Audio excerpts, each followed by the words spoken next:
तारीख का जो प्रोग्राम लिया, ये हमारा संगठन का कौशल्य, ये हमारे संगठन की शक्ति थी कि रत्नागिरी से भी एक गाड़ी आई थी, कोल्हापुर से भी एक गाड़ी आई थी, नंदुरबार से भी गाड़ी आई थी, धुलिया से भी गाड़ी आई थी। और मैंने उन सभी साथियों को कहा था कि साथियों, जैसे 2002 में माननीय कांशीराम साहब ने 3 दिवसीय एक प्रोग्राम लिया था कोल्हापुर में। उस कोल्हापुर में उस समय मैं विधानसभा का कन्वीनर था बामसेप का, तब हम 2 गाड़ियां लेकर गए थे। लेकिन जब यवतमाल के आगे निकले तब जिधर उधर जितने भी रोड दिख रहे थे सारे के सारे नीली गाड़ियां दिख रही थी।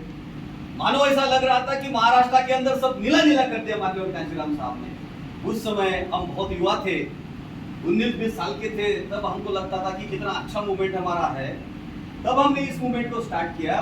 तो मैंने उन साथियों को कहा, नागपुर के अंदर उसी चीज को सफल करने के लिए अपने अपने एरिया से एक गाड़ी नीला झंडा लगा के लाओ। आप पूरे महाराष्ट्र के अंदर से जब हर रोड से आपकी गाड़ियां दिखेंगी तो लोगों को लगेगा कि दोबारा बहुजन समाज पार्टी अपने पैरों के ऊपर खड़ी हो गई, हर तरफ नीला नीला हो रहा है। तो साथियों, उन्होंने वैसे ही किया। मुझे 288 गाड़ियों की अपेक्षा थी। आप सभी साथियों ने देखा होगा कितनी गाड़ियां थी, 200 के ऊपर गाड़ियां थी कि नहीं थी? 200 तक तो गाड़ियां थी। इसका मतलब लोगों ने ईमानदारी से काम किया। जब संगठन बनता है तो मूवमेंट आगे बढ़ती है। अब हमारा आगे का टारगेट ये है। मुझे तो मालूम नहीं था कि इलेक्शन इतनी जल्दी लगेगा। मुझे लगा कि 6 महीने का भी वक्त हमें मिल जाए तो महाराष्ट्र के अंदर हम अपना संगठन आगे बढ़ाएंगे। और संगठन के लिए हम लोग लग गए। हमने कोशिश किया कि महाराष्ट्र के अंदर 1 लाख कैडर्स की नियुक्ति किया जाए। कैडर्स जो यहाँ बैठे वो हम सारे लोग कैडर्स से साथ 1 लाख कैडर्स 6 महीने में तैयार हो जाए तो इस महाराष्ट्र की भूमि में माननीय साहब की जो भविष्य की लहर को आगे बढ़ाएंगे। और कैडर्स कौन? जो स्टेट में रहने वाले लोग हैं, स्टेट के पदाधिकारी, जिले के पदाधिकारी, विधानसभा के पदाधिकारी, अभी सेक्टर के पदाधिकारी और बूथ के पदाधिकारी। साथियों, मैं आपको बता रहा हूँ, इस महाराष्ट्र के अंदर 1 लाख बूथ है। एक बूथ के अंदर आपने एक आदमी भी तैयार कर लिया तो हमारी संख्या लाखों में पहुंच जाती। 1 लाख कैडर्स यदि महाराष्ट्र की भूमि के अंदर हमने तैयार कर लिए और उनके परिवार ने भी वोट कर दिया तो बहुजन समाज पार्टी का वोट बैंक कितना बढ़ेगा। और बामसेप ने उधर दूसरे तरफ जो मुझे कमिटमेंट किया, बामसेप का कमिटमेंट ये है, हम तो चाहते कि एक बूथ पर 1 आदमी, बामसेप चाहता है एक बूथ के ऊपर 3 आदमी। बामसेप ने कहा, सर आप टेंशन मत लीजिए, हम एक बूथ के ऊपर 3 लोगों को तैयार करेंगे। जरूरी नहीं कि वो कर्मचारी हो, वो सेल्फ एम्प्लॉयड हो सकता है, वो कारपोरेट लेवल पर काम करने वाला कोई हो सकता है, वो वहाँ का कोई अपना धंधे बिजनेसमैन हो सकता है। आवश्यक थोड़ी अभी तो नौकरियां खत्म हो गई। तो साथियों, उनकी 3 लाख की तादाद, और उन्होंने क्या कहा मालूम है? सर 3 लाख लोगों में हर एक ने 100 रुपया भी दे दिया तो एक दिन का आपके पास 3 करोड़ रुपए जमा हो। और मैं आपको बताना चाहता हूँ, आज जो इतना सारे प्रोग्राम्स लग रहे, अभी 18 तारीख को रत्नागिरी में उस जोन का बड़ा प्रोग्राम है। कोल्हापुर के अंदर मैं आप लोगों को साइकिल मार्च के माध्यम से लेके जाने वाला हूँ। मैंने कहा था भाव साहब को कि हम साइकिल मार्च निकालेंगे अगले 15 तारीख, आने वाले जून महीने के अंदर 15 तारीख से हम साइकिल मार्च करेंगे। कोल्हापुर में 2 दिन का बड़ा प्रोग्राम मान्यवर साहब के उसी दिन के उपलक्ष्य में शाहू मेले का प्रोग्राम हम कोल्हापुर में लगाने जा रहे हैं। अभी मई महीने के बाद जून महीने के पहले, तो ये बात तब की थी जब इलेक्शन डिक्लेयर नहीं हुए, हम 4 बड़े बड़े प्रोग्राम लगाना चाहते थे। ओबीसी भाईचारा समाज का मेळावा महाराष्ट्र लेवल का, एक आदिवासी भाईचारा समाज का मेळावा महाराष्ट्र लेवल का, और एक मुस्लिम भाईचारा समाज का मेळावा महाराष्ट्र लेवल का, और एक जो लोग हमसे जुड़ नहीं रहे हैं, युवा लोग, युवा साथी, स्टूडेंट साथी, उनके लिए पूरे महाराष्ट्र लेवल का एक युवा सम्मेलन हम रखना चाहते हैं। और ये चारों के चारों सम्मेलन ओबीसी के लिए, ओबीसी लोगों को बोल दिया था। हमारे ठाकरे जी यहाँ पर है, हमारे सिंधे जी हैं, बेड़े जी हैं, मैंने बहुत सारे लोगों से बात किया था। बोला आप लोगों के नेतृत्व में महाराष्ट्र का ये ओबीसी सम्मेलन होगा और मैं देखना चाहता हूँ कि आपकी ताकत कितनी है। तो इन लोगों ने शुरुआत की, मुस्लिमों के साथ हमने मिलकर मुस्लिमों की बात की। औरंगाबाद के, जालना के कई मुस्लिम भाई जो कि कोषाध्यक्ष हमारा मुस्लिम भाई हैं, उनके नेतृत्व में हम वो करना चाहते थे। सम्मान्य दादाराव जी हुई कि आदिवासी समाज के हमारे नेता है, उनके नेतृत्व में हम आदिवासी भाईचारा पैरवा करना चाहते हैं। और यहाँ के कुछ युवा लोग जो जुड़े हैं पार्टी के साथ, उनके माध्यम से हम युवा सम्मेलन करना चाहते हैं। अब ये सारी चीजें धरी की धरी रह गई, क्योंकि इलेक्शन अभी इसी महीने में शायद डिक्लेयर हो जाए। और इसलिए हम चाहते हैं कि जितनी महानगर पालिकाएं हैं, मुझे लगता है 27 महानगर पालिका है महाराष्ट्र में, 27 महानगर पालिका है। हर महानगर पालिका में काम चल रहा है, हर महानगर। आपको इस बार का रिजल्ट देख के थोड़ा सा आश्चर्य होगा कि मुंबई के अंदर भी खाता खुलेगा। इस बार मुंबई के अंदर भी खाता खुलेगा, क्योंकि जैसा काम अभी आप लोगों ने इस 15 दिन में यहाँ पर किया है, मैं आपको बता रहा हूँ मुंबई के अंदर भी सेम काम चल रहा है। जब हम यहाँ मीटिंग कर रहे हैं तो हमारी मीटिंग के साथ साथ पूरे महाराष्ट्र के अंदर लगभग 100-200 के आसपास मीटिंगें चल रही है। मैं अकेला मीटिंग नहीं कर रहा हूँ, बहुत सारे लोग मीटिंग कर रहे हैं। और बहन मायावती जी क्या चाहती हैं, जो मेरे साथ लोग आए थे वो सभी जानते हैं कि बहन जी ने कहा, आप भी थे, बूढ़े साहब आप भी थे, भाव भी थे, आप सभी लोग, आप भी थे, आप भी आई थी, आप भी आई थी। बहन जी ने कहा कि हफ्ते के 2 दिन कम से कम हर सेक्टर में कैडर क्या होना चाहिए, विधानसभा में नहीं, सेक्टर में 288 इंटू 30 कर लो, 9000 होते हैं, है ना, 9000, लगभग 9000 सेक्टर है। आज आप सोच लो, हमारे साथियों ने 50% भी सेक्टर बना लिए ईमानदारी से, और हर सेक्टर के ऊपर हफ्ते में एक ही कैडर जिसमें कम से कम 50-100 लोग बैठ जाएं, हफ्ते का एक कैडर शुरू हो गया।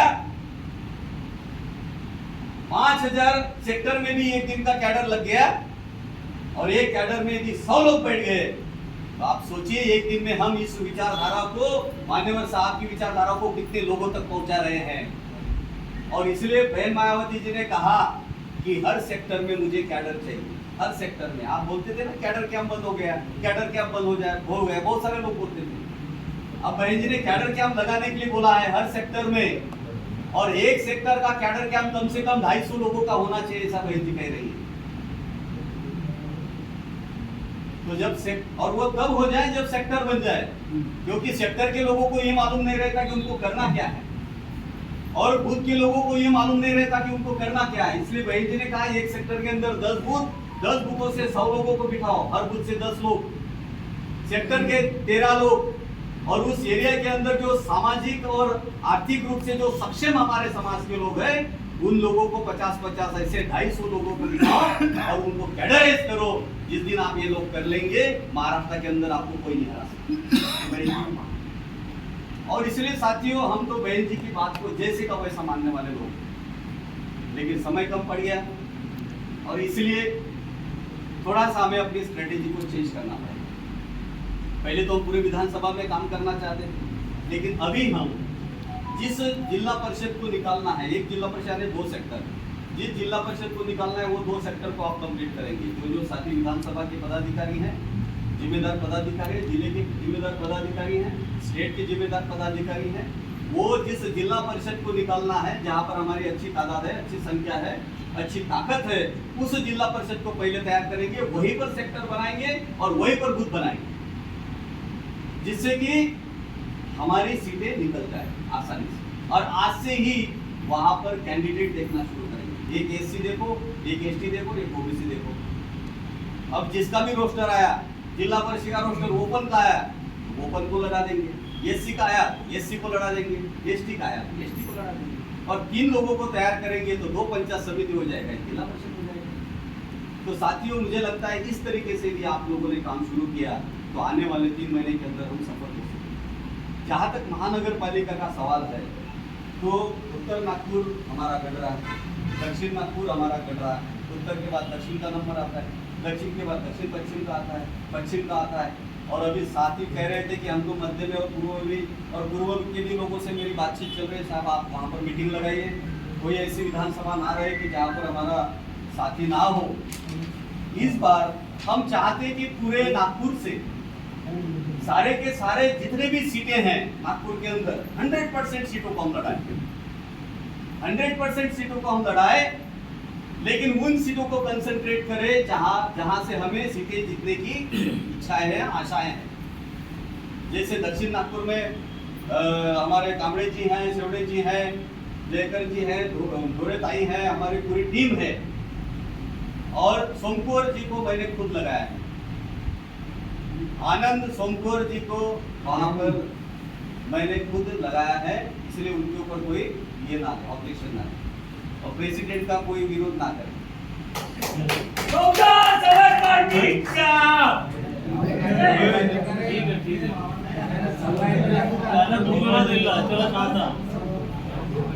तो साथियों शांत रहिए। तो मैं ये कह रहा था कि उत्तर नागपुर की भी जो वार्ड्स है, उत्तर नागपुर के विधानसभा और उनकी कमेटी के नेतृत्व में जिले के और बाकी के जो प्रमुख साथी हैं, जो यहाँ अलग अलग एरिया में लड़े हैं या लड़ना चाहते हैं, ऐसे लोगों को भी हम वार्डों का बंटवारा करेंगे, क्योंकि मुझे लगता है कि उत्तर नागपुर में अच्छे से अच्छा रिजल्ट आना चाहिए। चाहे फिर वो इधर बैठे हुए लोग क्यों ना हो, वो भी उस एरिया में काम करेंगे। और हमारे जो कारपोरेटर्स है, मेरी उनसे रिक्वेस्ट है कि आपको स्ट्रेटेजी मालूम है कैसे जीतना है, आप इन्हें मार्गदर्शित करिए, आप हमें भी मार्गदर्शित करिए कि किस तरीके से जीता जा सकता है। हम बैठ के उसके ऊपर स्ट्रेटेजी बनाएंगे और सब मिलके, सारे लोग मिलके, जिसमें नगर सेवक हैं, जिले के पदाधिकारी हैं, स्टेट के पदाधिकारी हैं, सब मिलके कौन अच्छा कैंडिडेट कहाँ पर रह सकता है, एक के मन से कुछ नहीं होगा, सारे लोग मिलके उसको डिसाइड करें, जिसमें एक सभी की आम सहमति बनी रहे। तो इस लेवल पर साथियों हमें काम करना है। मैं अपने कुछ प्रोग्राम्स, क्योंकि हो सकता है इसी महीने के अंदर अपना नोटिफिकेशन इशू हो जाए, इसलिए मैं अपने प्रोग्राम नागपुर में लगा रहा हूँ। 26 से 30 के बीच में मैं यहाँ पर रहूँगा। मुझे लगता है जैसे उत्तर नागपुर में 5-6 गाड़ियाँ लेकर ये लोग कर रहे हैं, तो क्यों ना हम एक प्रोग्राम करें हर विधानसभा के अंदर, जितने यहाँ पर साथी हैं अपने अपने एरिया को पहले डेवलप करें और अपने अपने घर के ऊपर झंडा लगाएं। कितने लोगों के घर के ऊपर झंडे हैं? कितने लोगों के ऊपर है? मुझे लगता है कि हमने शुरुआत हम नागपुर से करते हैं। मैं सभी पूरे महाराष्ट्र के लोगों को ये हिदायत दे रहा हूँ कि जितने पदाधिकारी हैं, चाहे वो सेक्टर के हो, बूथ के हो, विधानसभा के हो, स्टेट के हो, उनके घर के ऊपर मुझे झंडा दिखना चाहिए। हम एकमात्र कार्यक्रम पहले लगाएंगे, झंडा लगाओ होगा, क्योंकि झंडा लगेगा तो आपके घर में दूसरा कोई नहीं आएगा, और नीला नीला देखेगा तो उसका एक अलग इम्पैक्ट पड़ेगा। तो ये प्रोग्राम स्टेट के सभी साथी और जिले के पदाधिकारी, जिला के अध्यक्ष इस कार्यक्रम को तुरंत इम्प्लीमेंट करेंगे। यदि झंडे नहीं है तो मुझे बताएं, मैं बुला दूंगा। झंडे हमारे पास पड़े हैं, या आप अपने घर का झंडा भी लगा सकते हैं। और इसके बाद जो आप प्रोग्राम लगाते हैं, यदि नहीं है तो घर पे जाके आप खुद लगाइए। जब 5-10 गाड़ियों के साथ आप जाओगे तो खुद लगाइए उनके घर पे जाके, कम से कम उनको तो थोड़ी सी गैरत होगी कि यार जिले का अध्यक्ष लगा रहा है। और इसके साथ हम अभी सीनियर साथी बैठेंगे। मुझे लगता है कि नागपुर के अंदर एक, क्योंकि आचार संहिता भी लगने की है, तो एक 2 व्हीलर रैली बड़ी संख्या में नागपुर के अंदर माहौल क्रिएट करने के लिए कुछ किया जा सकता है कि इसके लिए सीनियर साथी, हमारे जितने भी सीनियर पदाधिकारी साथी हैं, सब आपस में बैठेंगे, जिसमें कारपोरेटर्स भी होंगे और हमारे प्रदेश के पदाधिकारी और जिले के विधानसभा के पदाधिकारी की एक बड़ी ह्यूज रैली एक दिन की, या जैसे भी आप लोग देखिए, जिससे माहौल बन जाए। हर वार्ड में तो हम लोग 10 एक ही दिन में 10-10, 15-15 मीटिंग हम करने वाले हैं। मेरे साथ 10-15-20 वोटर रहने वाले हैं अभी, और जहाँ सेक्टर बने वहाँ पहले जाएंगे। और जैसे 103 मीटिंग उस समय की थी हमने, अभी वही मीटिंगें दोबारा हम शुरू करेंगे। इससे थोड़ा सा माहौल बनेगा और अच्छे लोग हमारे पास चुनाव लड़ने के लिए जाएंगे। तो ये प्रोग्राम मुझे लगता है कि ये होना चाहिए और तुरंत ही हम इसके ऊपर कार्यान्वयन करेंगे। साथियों, इसके साथ साथ आपको मालूम पड़ा है कि जाति न्याय जनगणना की घोषणा हुई है, और उसमें हमारे बहुजन समाज पार्टी का कितना बड़ा उसमें योगदान रहा।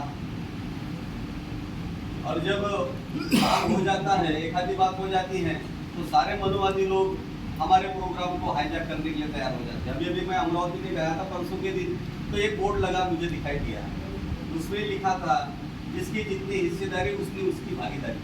अब मुझे समझ में नहीं आया हिस्सेदारी और भागीदारी तो एक ही होता है। और नीचे फोटो था राहुल गांधी और बहुत बड़ा पॉम्पलेट लगा दिया था, पोस्टर लगा दिया था अमरावती में, जिसकी जितनी हिस्सेदारी उसकी उतनी भागीदारी। मैंने कहा भाई चोरी करना है तो भी थोड़ी अच्छी तरीके से चोरी करना चाहिए, वो भी चोरी नहीं होती इन लोगों से। कहने का मतलब यह है कि हमारी सारी विचारधारा को और हमारे मूवमेंट को हाईजैक करने के लिए लोग बैठे हैं, इसलिए अपनी सही मूवमेंट समाज के अंदर जानी चाहिए। इसलिए हम लोगों ने इस बात को माना कि ये जो जातीय जनगणना है, ये तो माननीय कांशीराम साहब ने नारा दिया था, जिसकी जितनी संख्या भारी उसकी उतनी भागीदारी, वोट हमारा राज तुम्हारा, नहीं चलेगा नहीं चलेगा। तो उसी तर्ज पर आज ये जातीय जनगणना हो रही है।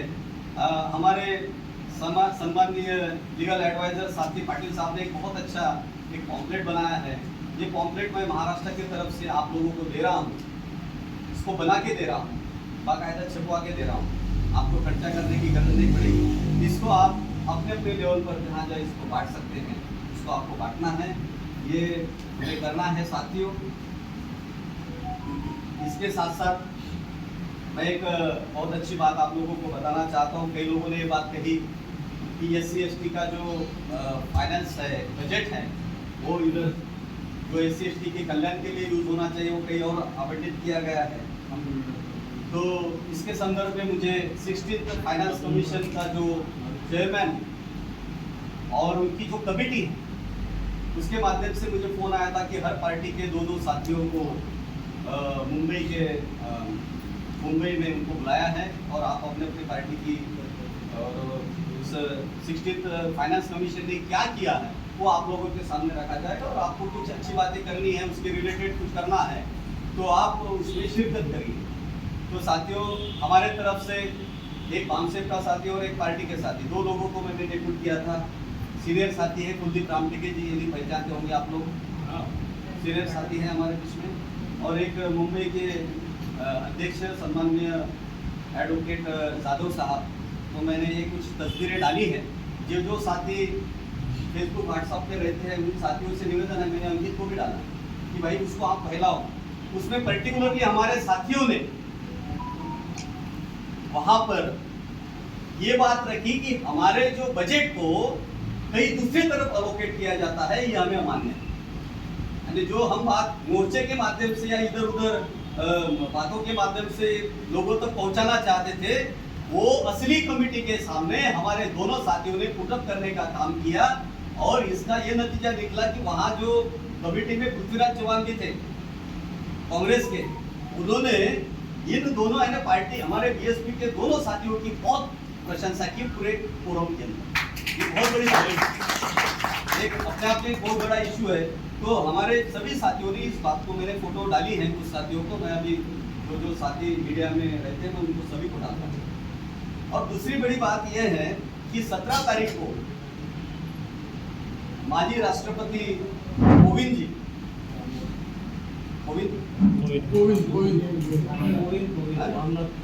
रामनाथ कोविंद जी, इनके नेतृत्व में वन नेशन वन इलेक्शन, इसके लिए पार्लियामेंट्री कमेटी पहुंच रही है ताज होटल मुंबई। और मैं अपने आप को बड़ा गौरवान्वित महसूस करता हूँ कि बहन मायावती जी ने मेरा नाम उस कमेटी को रिप्रेजेंट करने के लिए दिया। और 17 तारीख को हम वन नेशन वन इलेक्शन, आप लोगों को शायद इसके अंतर्गत बहन जी के क्या व्यूज है ये मालूम नहीं होंगे। बहन जी ने अपने जो व्यूज भेजे हैं उस कमेटी को, जो कि सारे पार्टी को भेजा था, बहन जी के वो व्यूज पढ़ के, बहन जी का वो लेटर पढ़ के महाराष्ट्र का एक भी इंटेलेक्चुअल आदमी ये नहीं सोच सकता कि बहन जी से बड़ा नेता बहुजनों का कोई हो सकता है। मैं अपने इंटेलेक्चुअल लोगों को लेटर पढ़ने के लिए बोला। जब मैंने वो पढ़ा तो उसमें सारे महापुरुषों की बातें, और बहन जी ने खुद लिखा उसने कि जब बैलेट पे अच्छा वोटिंग हो सकता है तो हम EVM के लिए क्यों जा रहे हैं। वो मेरे पास में लेटर है। कुछ साथियों को मैं, क्योंकि ये स्ट्रिक्टली बहुत ज़्यादा कॉन्फिडेंशियल है, इसलिए मैं आप लोगों को सभी को ये शेयर नहीं कर सकता, लेकिन वो लेटर देख के और उनकी जो बातें और उन्होंने लिखा, हमारी परम आदरणीय बहन जी, हमारे लोग अभी भी उस मसीहा को, जो हमारी आज की नायिका है, उसको नहीं समझ रहे हैं, उनके व्यूज को नहीं समझ रहे, इतना बड़ा लीडरशिप है उसको नहीं समझ रहे। साथियों, उनके जीते जी हमने उनको समझना चाहिए। तो 17 तारीख को उस कमेटी के मीटिंग को महाराष्ट्र की तरफ से मैं रिप्रेजेंट करने के लिए जा रहा हूँ। बहन जी ने कहा कि इसके ऊपर अपने व्यूज तैयार करो और उसी लाइन पे होना चाहिए, और उस लाइन को आप वहाँ पे माजी राष्ट्रपति के सामने तब करो। साथियों, ये भी मौका मुझे आप लोगों के माध्यम से मिला है, क्योंकि प्रेसिडेंट को मुझे आप ही लोगों ने बनाया। यदि आप लोग ईमानदारी से काम नहीं करते, हमारे साथ नहीं रहते, तो शायद हम नहीं बन पाते। लेकिन साथियों,